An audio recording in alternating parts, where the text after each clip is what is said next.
என் மேலே ஒரு கோவமே வந்துச்சுன்னு சொல்லுவேன். ஒரு கொஞ்சம் உட்காந்து படிச்சிருந்தா போஸ்டிங் வாங்கிக்கலாமே, நம்மளை விட ஒரு 40 மார்க் 50 மார்க் எடுத்தவங்க போஸ்டிங் வாங்கிட்டாங்க. ஒரு பேப்பரில் ஒரு 20 மார்க் எடுத்துருக்க மாட்டோமா, இவ்வளோ தூரம் பண்ண ஒரு பேப்பர் 20 மார்க், அப்படி தான் எனக்கு தோணுச்சு. பட் ஆனால் ஸோ அதனால் இன்றைக்கி தான் நீங்கள் ஸ்டார்ட் பண்ணுறீங்கனாலும் உங்களால் கண்டிப்பாக ப்ரிலிமினரி கிளியர் பண்ண முடியும். ஸோ எப்போ அப்படின்னா, ஸோ இப்போ வர இந்த குரூப் 1 ப்ரிலிமினரி வரப்போகுது. இப்போ ஆல்ரெடி கால்ஃபர் வந்துருச்சு. ஸோ இந்த குரூப் 1 நீங்கள் கண்டிப்பாக கிளியர் பண்ணணும் அப்படின்னு நினைக்கிறீங்க, ப்ரிலிமினரியை கிளியர் பண்ணணும்னு நினைக்கிறீங்கன்னா ஃபஸ்ட்டு நீங்கள் செய்ய வேண்டியது, ஸோ அது ரொம்ப ரொம்ப முக்கியம். ஸோ அப்புறம் டெஸ்ட் ப்ராக்டிஸ். ப்ரிலிமினரியை பொறுத்த வரைக்கும் டெஸ்ட் ப்ராக்டிஸ். அந்த டெஸ்ட் எதுக்காகனா உங்களோட மிஸ்டேக்ஸ் கம்மியாகும். அதாவது என்னென்ன மிஸ்டேக்ஸ் பண்ணுவோம் நம்ம. யூத் பேப்பரின் இனிய வணக்கம். மறக்காமல் சப்ஸ்கிரைப் பண்ணுங்கள், பக்கத்தில் இருக்க பெல் ஐகான் கிளிக் பண்ணுங்கள். தேங்க்யூ. யூத் பேப்பர் நண்பர்களுக்கு வணக்கம். சரவணகுமார் என் பேர். நடந்து முடிந்த குரூப் 1ல் டிஎஸ்பி போஸ்ட் வந்து சூஸ் பண்ணியிருக்கேன். நான் ஈரோடு மாவட்டம் அந்தியூர் வட்டம் செட்டிகுட்டை அப்படிங்கிற கிராமத்திலேருந்து நான் வந்து பாஸ் பண்ணியிருக்கேன். தமிழ் வழியில் எழுதி தான் நான் வந்து இந்த குரூப் 1 வந்து கிளியர் பண்ணியிருக்கேன். குரூப் 1 ப்ரிலிமினரி எக்ஸாம் பொறுத்த வரைக்கும் நமக்கு 200 கொஷின்ஸ் இருக்குது. அது எல்லாத்துக்கும் தெரிஞ்ச விஷயம் தான். ஸோ அந்த 200 கொஷின்ஸ்க்கான எவ்வளோ கட் ஆஃப் அப்படிங்கிறது நீங்கள் எல்லாமே ப்ரிடிக்ட் பண்ணி வச்சுருப்பீங்க. ஸோ அந்த கட் ஆஃபுக்கு நம்ம எப்படி ஸ்கோர் பண்ணலாங்கிறதான் நான் ஃபஸ்ட்டு பார்ப்பேன். அதாவது எப்படின்னா, இப்போ ஒரு 130 140 கொஷின்ஸ் போட்டால் போதும், ஒரு 60 கொஷின்ஸ் வந்து நமக்கு தேவையில்லை, 140 தான் கட் ஆஃப் அப்படின்னா அந்த 140 ஃபஸ்ட்டு எப்படி ஸ்கோர் பண்ணலாங்கிறதான் என்னோடய ஃபஸ்ட் எய்மாக இருக்கும். ஸோ எப்பவுமே அப்படி தான் இருந்துச்சு. பட் ஆனால் ஓவர் த இயர் நான் எல்லா சப்ஜெக்ட்ஸும் படித்ததுனால எனக்கு அது பெருசாக தெரில. சப்போஸ் இன்கேஸ் நீங்கள் இப்போ தான் ஸ்டார்ட் பண்ணுறீங்க, இந்த குரூப் தான் எனக்கு ஃபஸ்ட் அட்டெம்ப்ட் அப்படின்னா, நான் என்ன சஜஸ்ட் பண்ணுறேன்னா, மேஜர் சப்ஜெக்ட்ஸை ஃபஸ்ட்டு கவர் பண்ணியிருக்கேன். மேஜர் சப்ஜெக்ட்ஸ் அப்படின்னா பொலிட்டிக்கல் சயின்ஸு, அதுக்கப்புறம் ஹிஸ்ட்ரியில் பார்த்திங்கன்னா தமிழ்நாடு ஹிஸ்ட்ரி ரொம்ப முக்கியம். அதே மாதிரி நம்ம ஐஎன்எம் சொல்லுவோம்ல, அதுவும் ரொம்ப முக்கியம். அதேமாரி ஜியாகிரஃபி, எக்கனாமிக்ஸ், சரிங்களா. ஸோ இதெல்லாம் ரொம்ப major subjects plus current affairs. So இந்த மேஜர் சப்ஜெக்ட்ஸ்லாம் ஃபஸ்ட்டு கவர் பண்ணிட்டு அதுக்கப்புறம் லாஸ்ட்டாக சயின்ஸுக்கு போங்க. அதுக்கப்புறம் அட் த சேம் டைம் மேக்ஸில் 25க்கு அட்லீஸ்ட் 23 வாங்க ட்ரை பண்ணுங்கள். ஸோ அது எப்படி பண்ணலாம் அப்படின்னா, நான் சொன்ன மாதிரி சப்ஜெக்ட்ஸ் வைஸ் வந்து நீங்கள் வந்து இம்பார்ட்டன்ஸ் கொடுக்கணும். ஒரு சப்ஜெக்ட்ஸ்க்கு இவ்வளோ கொஷின்ஸ் தான் வருதுன்னா அந்த கொஷினுக்கு நம்ம எவ்வளோ இம்பார்ட்டன்ஸ் கொடுக்கணுங்கிறத நீங்கள் வந்து புரிஞ்சுக்கணும். ஸோ அந்த மாதிரி தான் ஒவ்வொரு சப்ஜெக்ட்ஸ்க்கும் நீங்கள் வந்து ஷார்ட் அவுட் பண்ணி படிக்கணும். வெறும் எல்லாத்தையும் சிலபஸில் இருக்க எல்லாத்தையும் படிக்கிறத விட இந்த ஸ்மார்ட் ஒர்க் பண்ணுறது ரொம்ப முக்கியம். ஆனால் ஸ்மார்ட் ஒர்க் பண்ணுறது முன்னாடி நீங்கள் வந்து அட்லீஸ்ட் கொஞ்சமாவது என்ன பண்ணியிருக்கணும், ஹார்ட் ஒர்க் பண்ணணும். ஹார்ட் ஒர்க்னா என்ன, புக்கை பற்றி புக்னா என்னென்னு தெரிஞ்சிருக்கணும், சிலபஸ்னா என்னென்னு தெரிஞ்சிருக்கணும், அதில் எங்கெங்கே கண்டென்ட்டில் இருக்குன்னு தெரிஞ்சிருக்கணும், எந்த கண்டென்ட்லேருந்து எவ்வளோ கொஷின்ஸ் வருதுங்கிறதெல்லாம் நீங்கள் ஹார்ட் ஒர்க் பண்ணணும். அந்த ஹார்ட் ஒர்க்லாம் பண்ணி வச்சுருந்தா தான் நீங்கள் இந்த கண்டென்ட்டை படித்தா போதும், இவ்வளோ மார்க் நம்ம இதிலேருந்து ஸ்கோர் பண்ண முடியுங்கிற அந்த ஸ்மார்ட் ஒர்க் உங்களால் பண்ண முடியும். ஸோ அதனால் ஸ்டார்ட் பண்ணும்போது கஷ்டமாக இருக்கும் தான், இல்லைன்னு சொல்ல. பட் அது போக போக த்ரூட் த லேர்னிங்கில் நீங்கள் எல்லாத்தையும் வந்து நீங்கள் ஓவர் கம் பண்ண முடியும். ஸோ அதனால் இன்றைக்கி தான் நீங்கள் ஸ்டார்ட் பண்ணுறீங்கனாலும் உங்களால் கண்டிப்பாக ப்ரிலிமினரி கிளியர் பண்ண முடியும். ஸோ எப்போ அப்படின்னா, அந்த ப்ராசஸில் நீங்கள் வந்து கண்டிப்பாக பிலீவ் பண்ணணும். உங்கள் ப்ராசஸ், தோனி சொல்கிற மாதிரி நம்ம ப்ராசஸை வந்து கண்டிப்பாக நம்பணும். ஸோ அந்த ப்ராசஸ் ரிசல்ட்ஸை பற்றி நீங்கள் ஒரே பண்ணிக்கக்கூடாது. ஸோ இந்த டைம் இல்லைனாலும் கண்டிப்பாக நீங்கள் நெக்ஸ்ட் டைம் நீங்கள் போஸ்டிங்கே வாங்குறதுக்கான வாய்ப்பு இருக்குது. ஸோ அதனால் அந்த ப்ராசஸை பிலீவ் பண்ணுங்கள். ஸோ அட்லீஸ்ட் இந்த என்ன நமக்கு அடுத்த கோல் என்ன, அடுத்த குரூப் 1 அதாவது வரப்போகிற ப்ரிலிமினரியை நம்ம நல்லா பண்ணணும் அப்படிங்கிற அந்த கோல் செட் பண்ணிட்டு அந்த ப்ராசஸை ஒழுங்காக பண்ணுங்கள். சிலர் என்ன பண்ணுவாங்கன்னா, இந்த குரூப் 1 நான் எழுத போகிறேன், அதாவது ப்ரிலிமினரி எழுத போகிறேன்ட்டு என்ன பண்ணுவாங்கன்னா, பாதியில் ஒரு சப்ஜெக்ட்ஸில் பாதி படிப்பாங்க, அப்புறம் இன்னொரு சப்ஜெக்ட்ஸை பாதி படிப்பாங்க. அந்த மாதிரி பண்ணாமல் ஒரு சப்ஜெக்ட்ஸை ஃபுல்லாக முடிச்சிருங்க. பொலிட்டிக்கல்னால் பொலிட்டிக்கல் சயின்ஸு, ஹிஸ்ட்ரினா ஹிஸ்ட்ரி, அந்த மாதிரி ஃபுல்லாக முடிச்சிருங்க. எல்லா சப்ஜெக்ட்ஸும் என்ன பண்ணுங்கன்னா ஃபுல்லாக முடித்து அடுத்த சப்ஜெக்ட்ஸு அப்படி போங்க. அட் த சேம் டைம் வந்து எல்லாமே ஒரே நாள், ஒரு சப்ஜெக்ட்ஸ்க்கு ஒரே நாள் ஃபுல்லாக படிக்காமல் ஸ்ப்ளிட்டப் பண்ணிக்கோங்க. ஒரு நாளைக்கு 4 சப்ஜெக்ட்ஸ் 3 சப்ஜெக்ட்ஸ் வந்து ஸ்ப்ளிட்டப் பண்ணி படிங்க. அப்படி படிக்கும்போது உங்களுக்கு டைமும் வந்து போகிறதே தெரியாது, படிக்கிறது இன்ட்ரெஸ்டடாக இருக்கும். அட் த சேம் டைம் அந்த ப்ராசஸ் வந்து கரெக்டாக போகும். ஸோ சுவிட்ச் ஓவர் ஆக முடியும். ஒமிட் பண்ணாதீங்க. சிலபஸில் இந்த வேர்டை ஒமிட் பண்ணலான்னு மட்டும் தயவு செஞ்சு நினச்சிடாங்க. அந்த ஒமிட் பண்ணுறதுனால கூட உங்களுக்கு ஒரு கட் ஆஃப் கம்மியாகலாம். ஸோ எல்லா சிலபஸில் இருக்க எல்லா விஷயங்களுக்கும் நீங்கள் வந்து ஸ்கூல் புக்கில் எங்கே இருக்குது, என்ன இருக்குது, அல்லது வெளியில் என்ன இருக்குங்கிறது தெரிஞ்சு வச்சுக்கோங்க. அதான் சொல்கிறேன், சிலபஸில் இருக்க ஒவ்வொரு வேர்டுக்கும் உங்களுக்கான மீனிங் தெரியணும், உங்களுக்கான கண்டென்ட் கொஞ்சமாவது தெரிஞ்சிருக்கணும். ஸோ அது ரொம்ப ரொம்ப முக்கியம். ஸோ அப்புறம் டெஸ்ட் ப்ராக்டிஸ். ப்ரிலிமினரி பொறுத்த வரைக்கும் டெஸ்ட் ப்ராக்டிஸ். அந்த டெஸ்ட் எதுக்காகனா உங்களோட மிஸ்டேக்ஸ் கம்மியாகும். அதாவது என்னென்ன மிஸ்டேக்ஸ் பண்ணுவோம் நம்ம காமனாக ப்ரிலிமினரியில் பார்த்திங்கன்னா, ஆப்ஷன்ஸை சரியாக படிக்க மாட்டோம், கொஷினை சரியாக படிக்க மாட்டோம், ஜம்பிங் மிஸ்டேக்ஸ் பண்ணுவோம். ஸோ இந்த மாதிரி மிஸ்டேக்ஸ் எல்லாம் உங்களுக்கு கம்மியாகும். அதே மாதிரி டைம் மேனேஜ்மெண்ட் ரொம்ப முக்கியம். 3 மணி நேரத்துக்குள்ளே அந்த 200 கொஷின்ஸ் எப்படி முடிக்கணுங்கிற டைம் மேனேஜ்மெண்ட்ஸு. ஸோ இதெல்லாம் உங்களுக்கு எப்போ கிடைக்கும் அப்படின்னா, அந்த டெஸ்ட் ப்ராசஸில். அந்த டெஸ்ட்டு நீங்கள் நிறையா முதலே சொன்ன மாதிரி நிறையா ஃப்ரீயாக பண்ணுறாங்க, நிறையா பேர் நமக்காக எஃபோர்ட் எடுத்து ஃப்ரீயாக பண்ணிகிட்ருக்காங்க, அவங்கக்கிட்டலாம் யூஸ் பண்ணிக்கோங்க. ஸோ அதெல்லாமே வந்து உங்களுக்கான ரிசோர்ஸஸ் தான். அந்த ரிசோர்ஸஸை பர்ஃபெக்டாக யூஸ் பண்ணிட்டீங்கனாவே உங்களால் கண்டிப்பாக அந்த ப்ரிலிமினரியை கிளியர் பண்ண முடியும். ஸோ அதனால் அந்த ப்ராசஸை வந்து பிலீவ் பண்ணுங்கள். இந்த ப்ராசஸை வந்து கரெக்டாக பண்ணுங்கள்.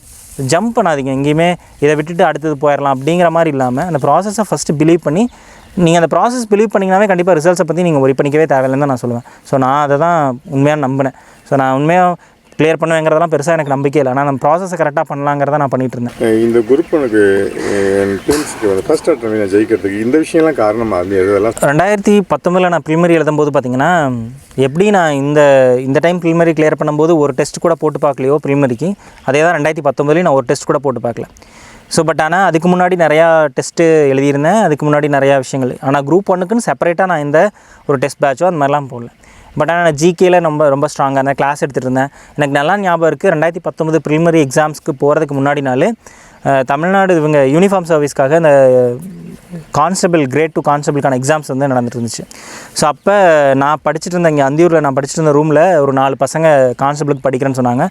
ஆனால் எங்களுக்கு மேக்ஸ் வந்து சொல்லிக் கொடுங்க, மேக்ஸ் எங்களுக்கு வரமாட்டேங்குதுன்னு சொன்னாங்க. ஸோ நான் ஒரு 4 மணி ஈவினிங் 4 o'clock இருக்கும். 4 o'clock இங்கே வீட்டிலேருந்து கிளம்பி போய் ஒரு 1/2 hour இங்கேருந்து போயிட்டு கிட்டத்தட்ட நைட்டு ஒரு 8:30 மணி வரைக்குமே அவங்களுக்கு கிளாஸ் எடுத்துகிட்டு இருந்தேன். ஒரு 4 மணி நேரம் கிளாஸ் எடுத்துகிட்டு இருந்தேன், மேக்ஸ் மட்டுமே கிளாஸ் எடுத்துகிட்டு இருந்தேன். என்னென்ன பண்ணணும் எது பண்ணணும் கிளாஸ் எடுத்துகிட்டு இருந்தேன். கிளாஸ் எடுத்து நான் மறுபடியும் நைட்டு வந்துட்டு தூங்கிட்டேன். அடுத்த நாள் போய் மறுபடியும் டேரெக்டாக எக்ஸாம் அப்பியர் ஆகிறேன், அவ்வளோதான். ஸோ ஆனால் பட் எனக்கு ப்ரிலிமினரி கிளியராக இருந்தது. ஏன்னா அந்த டைம் பார்த்திங்கன்னா மேக்ஸில் 50 கொஷின் இருந்துச்சு. ப்ரிலிமினரியில் மேக்ஸில் 2019 ப்ரிலிமினரியில் மேக்ஸில் 50 கொஷினும், கரண்ட் அஃபேர்ஸில் அதேமாதிரி நமக்கு 50 கொஷின்ஸ். ஸோ மேஜராக வந்து இந்த ரெண்டுமே மேஜர் ப்ளே பண்ணியிருந்தது. ஸோ அந்த ரெண்டுலேயுமே நான் ரொம்ப ஸ்ட்ராங்காக இருந்ததுனால எனக்கு அந்த கட் ஆஃப் அச்சீவ் பண்ணுறதுக்கு ஈஸியாக இருந்துச்சு. ஸோ மற்ற சப்ஜெக்ட்ஸ்க்கும் எனக்கு வந்து டைம் எனக்கு நல்லாவே படிச்சுட்டு இருந்ததுனால எனக்கு மற்ற சப்ஜெக்ட்ஸும் பெருசாக வந்து கம்மியாக இல்லை. அதனால் எனக்கு அந்த டைம் கட் ஆஃப் வந்து நல்லாவே எனக்கு வந்திருந்தது. அதனால் அந்த டைம் எனக்கு ப்ரிலிமினரி கிளியராக இருந்தது. பட் இருந்தாலும் மெயின்ஸுக்கு நான் இந்த என்னோடய இன்ஃபீரியாரிட்டி காம்ப்ளெக்ஸு என்னால் முடியுமாங்கிற அந்த நம்பிக்கை இல்லாமல், ஸோ அதெல்லாம் நான் என்ன பண்ண முடியல. மெயின்ஸுக்கு நான் பெரிய எஃபர்ட் போடலை. உண்மையாக சொல்லணும்னா என்னால் பெருசாக எஃபர்ட்டே போடல. ஏன்னா குரூப் 2 கிளியர் ஆகலைங்கிறனால பெரிய எஃபர்ட் போடுறதுக்கு எனக்கு மனசே ஒத்துக்கலைன்னு தான் சொல்லுவேன். ஸோ என்னடா இப்படி படித்து இப்படி எழுதி குரூப் 2 கிளியர் ஆகலை, குரூப் 1 மட்டும் கிளியர் ஆக போதும், அதை விட இது பெரிய எக்ஸாம், இது கிளியர் ஆகாதான் அப்படிங்கிற அந்த ஒரு இன்ஃபீரியாரிட்டி காம்ப்ளெக்ஸில் நான் எழுதினேன். பட் ஆனால் ஒன்ஸு எதுவுமே ப்ராக்டிஸ் பண்ணாமல் போய் எழுதிட்டு வந்ததுக்கப்புறம் அந்த பேப்பர்லாம் வாங்கி பார்த்ததுக்கப்புறம் தான் எனக்கு ஒரு என் மேலே ஒரு கோவமே வந்துச்சுன்னு சொல்லுவேன். ஒரு கொஞ்சம் உட்காந்து படிச்சிருந்தா போஸ்டிங் வாங்கிக்கலாமே, நம்மளை விட ஒரு 40 மார்க் 50 மார்க் எடுத்தவங்க போஸ்டிங் வாங்கிட்டாங்க. ஒரு பேப்பரில் ஒரு 20 மார்க் எடுத்திருக்க மாட்டோமா, இவ்வளோ தூரம் பண்ணால் ஒரு பேப்பர் 20 மார்க், அப்படி தான் எனக்கு தோணுச்சு. பட் ஆனால் அது இந்த டைம் நான் அதான் நம்ம எப்போவுமே நம்ம வந்து பிலீவ் பண்ணணுன்னு தான் நான் சொல்லுவேன். ஸோ நான் என்னோடய சக்ஸஸ் வந்து டிலே ஆகிருக்கு காரணம் அந்த ஒரு என் மேலே நம்பிக்கை இல்லாமல் தான் அந்த டைம் எனக்கு நான் விட்டுட்டேன்னு சொல்லுவேன். ஸோ இப்போ வர இந்த குரூப் 1 ப்ரிலிமினரி வரப்போகுது. இப்போ ஆல்ரெடி கால்ஃபர் வந்துருச்சு. ஸோ இந்த குரூப் 1 நீங்கள் கண்டிப்பாக கிளியர் பண்ணணும் அப்படின்னு நினைக்கிறீங்க, ப்ரிலிமினரியை கிளியர் பண்ணணும்னு நினைக்கிறீங்கன்னா ஃபஸ்ட்டு நீங்கள் செய்ய வேண்டியது சிலபஸ் வச்சுக்கிட்டு மேஜர் சப்ஜெக்ட்ஸான நான் சொன்னேன் அந்த மேஜர் சப்ஜெக்ட் சயின்ஸ் தவிர மீதி எல்லா சப்ஜெக்ட்ஸும், மேக்ஸ் ரொம்ப ரொம்ப முக்கியம். ஸோ இந்த சப்ஜெக்ட்ஸை நல்லா நீங்கள் வந்து கோத்ரூ பண்ணுங்கள். சரிங்களா? கோத்ரூனா என்ன சொல்கிறது, சும்மா ஏனோ தானோன்னு படிக்காமல் அந்த சப்ஜெக்ட்ஸான புரிதல் வந்து உங்களுக்கு இருக்கணும். நான் ஒரு கொஷின் கேட்குறேன்னா அந்த கொஷினை உங்களுக்கு எக்ஸ்பிளைன் பண்ண தெரியணும். ஏன்னா மெயின்ஸ் அப்படி தான் வரும். முதல் மாதிரி டேரக்ட் கொஷின்ஸ் அதெல்லாம் மெயின்ஸ்லாம் அதாவது ப்ரிலிமினரியில் கேட்கறது கிடையாது. எனக்குமே வந்து ஒரு அனலிட்டிக்கல் கொஷின்ஸாக மாறிடுச்சு இப்போ எல்லாமே. ஸோ அந்த மாதிரி உங்களுக்கு அனலிட்டிக்கல் பண்ண தெரியணும் அந்த கொஷினை அல்லது அந்த சப்ஜெக்ட்ஸை. அதை பற்றி நீங்கள் வந்து அந்தளவுக்கு நீங்கள் அனலிட்டிக்கல் பண்ண தெரிஞ்சாவே நீங்கள் கண்டிப்பாக ப்ரிலிமினரி வந்து கிளியர் பண்ண முடியும். அட் த சேம் டைம் வந்து டெஸ்ட்டு புதுசாக பண்ணுறவங்க கண்டிப்பாக டெஸ்ட் ரொம்ப ரொம்ப மஸ்ட்டுன்னு சொல்லுவேன். நான்லாம் டெஸ்ட் போடாமல் போனேன்னா அதுக்கு முன்னாடி நிறையா டெஸ்ட் எழுதியிருக்கேன். பட் உங்களுக்கு டெஸ்ட் ரொம்ப முக்கியம். டெஸ்ட்டு வந்து நிறையா வந்து பண்ணி பாருங்கள். அந்த டெஸ்ட்டில் மார்க் ஸ்கோர் பண்ணணுன்னு பண்ணாதீங்க. படித்ததை நிறையா ரீகால் பண்ண முடியுதாங்கிறத செக் பண்ணிக்கோங்க. உங்களுக்குள்ளே நம்ம ரீகால் பண்ணுறோமா, ஓகே நமக்கு இதெல்லாம் படித்தோம் ரீகால் ஆகுதா, இல்லை இதெல்லாம் ஞாபகம் வருதாங்கிறத அதை பண்ணுங்கள். அதுக்கு தான் நான் என்ன சொன்னேன்னா வித்தவுட் ஆப்ஷன். எப்பவுமே வித்தவுட் ஆப்ஷன் டெஸ்ட் நீங்கள் எழுத நான் மோஸ்ட்லி வித்தவுட் ஆப்ஷன் தான். வித்தவுட் ஆப்ஷன்னா நம்ம மாற்றி கொஷின் கேட்டுப்போம். இப்படின்னா என்ன, இதுனா என்ன, இதை பற்றி எக்ஸ்பிளைன் பண்ணுங்கள் அப்படின்னு சொல்லி வித்தவுட் ஆப்ஷன் மாதிரி நான் வந்து படிப்பேன். அதுக்கு முன்னாடி என்ன பண்ணுவேன்னா நான் மெயின்ஸ் ஓரியன்டாக நிறையா ப்ராக்டிஸ் பண்ண ஆரம்பிச்சிடுவேன். அதாவது என்னென்னா ஒரு கொஷின் இப்போ தேர்தல் ஆணையம் பற்றி வருதுன்னா தேர்தல் ஆணையம் பற்றி ஃபுல்லாகவே நான் எல்லா விஷயம் சொல்லுவேன்.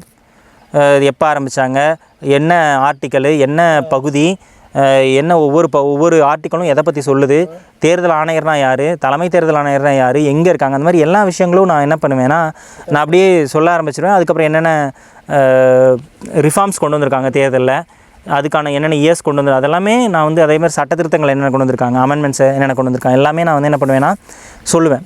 அந்தளவுக்கு எனக்கு வந்து அந்த கண்டென்ட் வந்து ஸ்ட்ராங்காக இருக்கும். ஸோ இதுதான் ரீகாலிங். ஸோ ரீகால்ப்போ நீங்கள் இதெல்லாமே வந்து நீங்கள் உங்களை மாற்றி கொஷின் கேட்டுக்கிறதோ அல்லது மாதிரி பண்ணிக்கிறதோ வந்து ரொம்ப ரொம்ப முக்கியம் நான் சொல்லுவேன். ஸோ இதெல்லாம் பண்ணிங்கனாவே நீங்கள் வந்து கண்டிப்பாக வந்து குரூப் 1 ப்ரிலிமினரியை வந்து நல்லாவே கொடுக்க முடியும்னு சொல்லுவேன்.